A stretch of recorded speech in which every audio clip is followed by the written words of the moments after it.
La influencia está en la información. La Información Podcast. Se ha escrito mucho sobre el conflicto entre Ucrania y Rusia, pero ¿cómo se vive desde dentro? Javier Leal, periodista de La Información, ha sentado, virtualmente hablando, a dos historiadores, uno ruso y otro ucraniano, para analizar una crisis que les toca de lleno.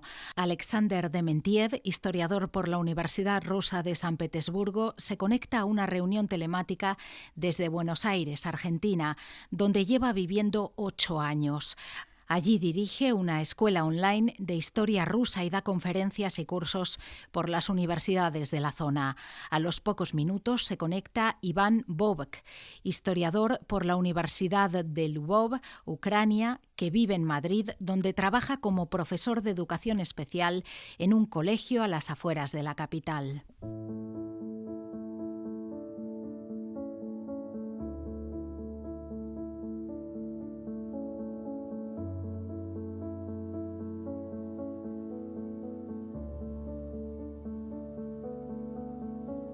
Y bueno, la primera pregunta sería un poco genérica y es, Alexander, para alguien que acaba de llegar, por ejemplo, a este mundo, ¿cómo le explicarías lo que está ocurriendo entre Ucrania y Rusia?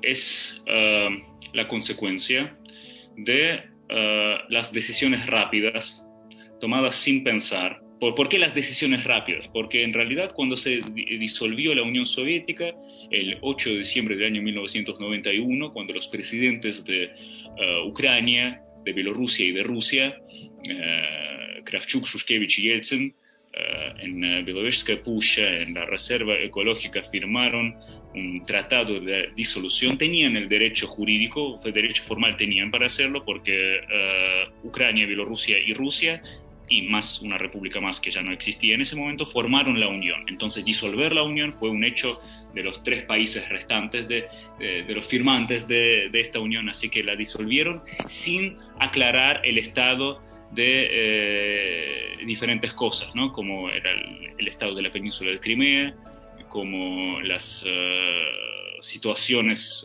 y los lazos económicos que unían los países. Iván, en tu caso, le lanzo la misma pregunta. ¿Qué está pasando entre Ucrania y Rusia desde su punto de vista?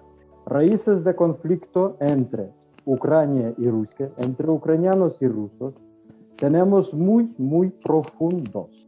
Estaba formalizada la unión religiosa entre Iglesia Ortodoxa y Católica en el año 1596.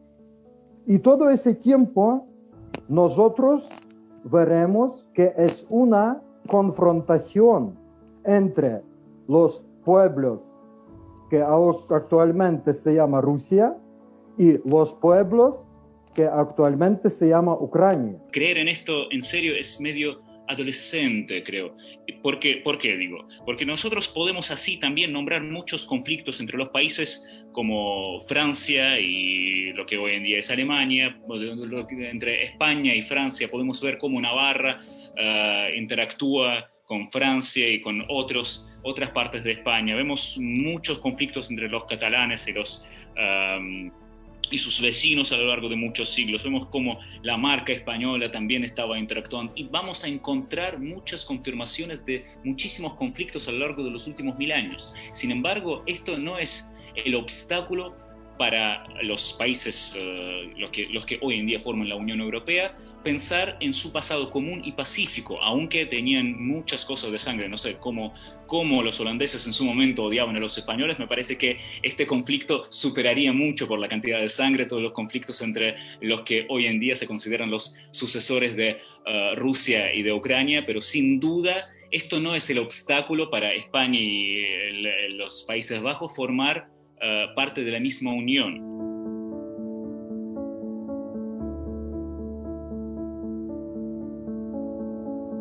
En una situación que parece que puede haber guerra, está la cosa muy tensionada, están soldados en ambas fronteras. ¿Cómo se podría solucionar esto sin llegar a una guerra? Primero hay que bajar las armas, no hay que escalar el conflicto y poder escucharnos. Es lo que nos falta. Hay muchos gritos, hay mucha polémica, hay muchas frases de mucha énfasis, demasiado enfáticas, demasiado patéticas a veces, pero hace falta sentarnos y escucharnos, tratar de encontrar este lenguaje. Yo estoy seguro que se puede arreglar todo, no veo ningún conflicto de hecho ahí, como si hay muchas cosas pero no hay nada perdido todavía. Hay muchas oportunidades de llegar a un acuerdo y de hecho hay que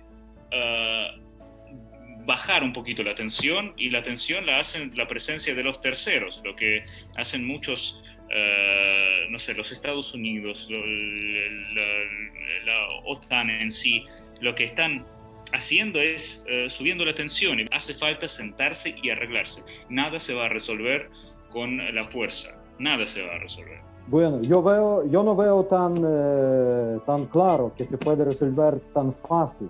Porque primero lo que tienen que hacer los rusos, salir de Donbass, de esas cuasi repúblicas. Segundo, que tienen que hacer rusos, salir de Crimea, porque son territorios nacionales de un Estado. Por eso, hasta que Rusia no reconoce que somos países independientes, que tenemos nuestro futuro, tenemos derecho para nuestro futuro, eso no se puede solucionar. Además, la gente hijos de quien o hermanos o padres ha muerto en el Donbass, nunca pueden perdonar a los rusos.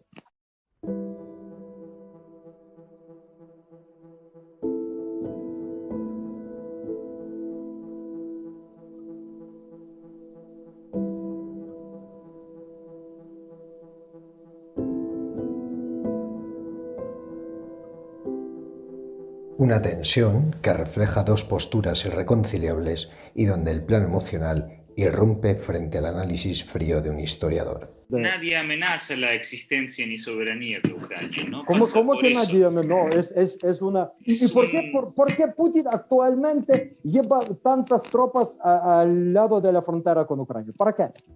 No sabemos. Para demostrar, puede para ser, demostrar, pero dentro de su país él puede mover las tropas. Sí, no hay ningún acuerdo que lo... Claro. Claro que puede mover. Sí, el Hitler también ha movido bastante.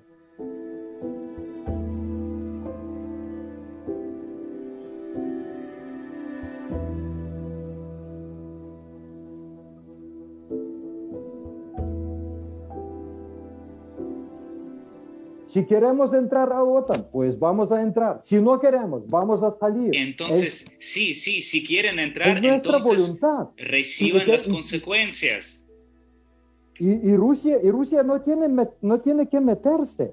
Rusia tenía que hacer todo. Porque es su vecino, porque hay frontera, Rusia, hay su miles vecino, de kilómetros de frontera.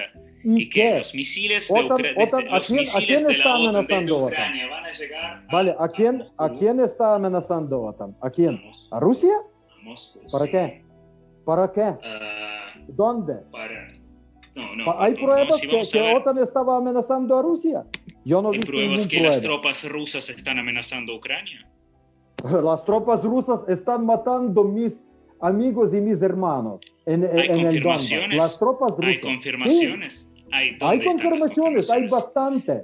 Entonces, ¿por qué hasta ahora está el estado de paz entre Rusia y Ucrania? ¿Por qué está la embajada? Por eso yo digo, por la debilidad, si piensan que hay la guerra, echen la embajada rusa y empiecen una guerra de verdad. ¿Por qué no lo hacen? Por la debilidad de nuestros gobiernos. Por ejemplo,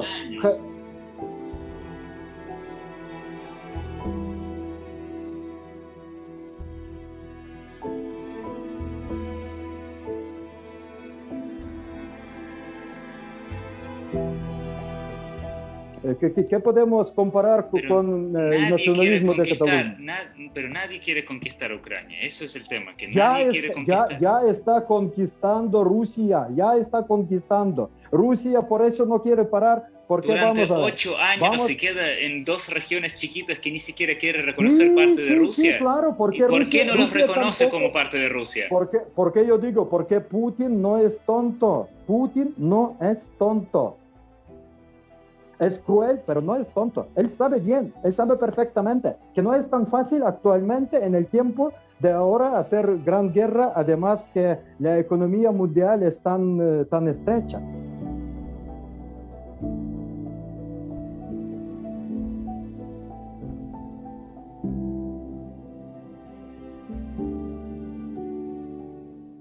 posible, pero va a ser muy difícil de arreglar todo. Pero sin diálogo es imposible. Claro, Esto lo diría. claro, sin diálogo es imposible, pero ¿quién quiere dialogar? ¿Putin quiere dialogar? Él sí quiere dialogar, él dice, claro, déjanos en paz todos los de OTAN.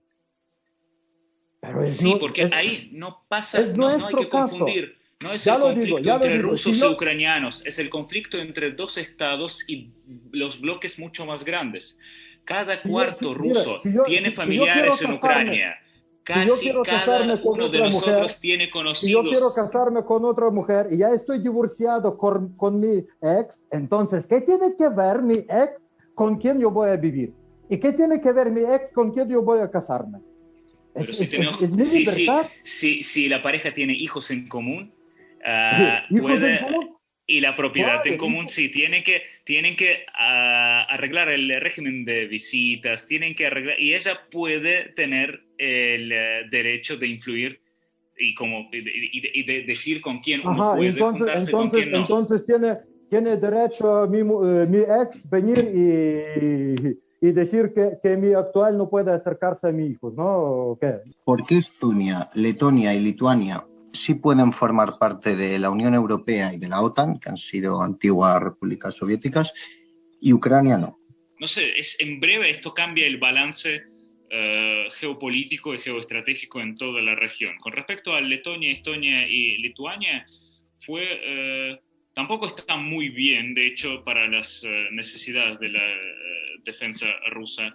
Está mal, están amenazando. ¿Qué necesidad tiene la alianza para crecer? Yo diría así, que no entiendo la necesidad de haber incluido a los países bálticos en la alianza de la OTAN si no querían amenazar a Rusia, de cierta forma. Y en tu caso, Iván, existe hoy en Europa la concepción de que las fronteras son inalterables, cuando a lo largo de la historia se han cambiado continuamente. ¿Por qué no es posible un referéndum en esa zona de habla rusa que hay en Ucrania? El referéndum sí, se puede hacer, pero después de que se vuelve orden de Estado ucraniano. Porque actualmente tenemos la frontera con Rusia abierta y tenemos ahí las bandas que estamos llamando terroristas, que ellos, claro que bajo de un fusil de un ruso o de un militante prorruso, ¿cómo va a votar? Va a votar como van a decir el amenazador, el que amenaza. Como representante, como político, ¿le parece buen político, mediocre, bueno, malo? No, lo que es un político bastante sobresaliente y extraordinario es así, es la realidad. Lo vemos y que maneja las situaciones bastante difíciles, pero los políticos en sí son los voceros de su pueblo y en realidad por Putin vota la mayoría absoluta de su país. También elegido por la mayoría del pueblo, pero primero yo siempre digo que elegido una persona que no tenía experiencia en política. Querría saber si sacáis después de toda esta conversación entre los dos, podéis de nuevo hablar entre vosotros, alguna conclusión positiva el uno del otro, si os habéis reafirmado las ideas, si habéis conocido mejor el lado de vuestro oponente, si habéis cambiado de alguna forma vuestra perspectiva después de esta conversación. En la posición de él no vi nada que me cambiaría mucho, porque nosotros conocemos las posiciones de cada uno. Y para mí el problema es que no veo el conflicto como tal. Para mí no es un conflicto tan agudo, pasa en otro campo. Y me parece que igual es como medio terapéutico, pero si nosotros aumentamos y fomentamos la cantidad y calidad de los diálogos, esto nos ayudará de formular, de expresar ciertas cosas, siempre y cuando el diálogo es muy respetuoso. Claro que lo veo un típico ruso que hablamos del tema de que si el tema de presencia de tropas rusas en Donbass es reconocida casi por todo el mundo, y como típico ruso mi oponente dice que no, igual que También todo el mundo sabe que rusos no vienen con las tropas solamente para hacer maniobras al lado de la frontera de Ucrania, sino por otras cosas, sino, claro, para amenazar, a lo mejor que para atacar Ucrania. La Información Podcast.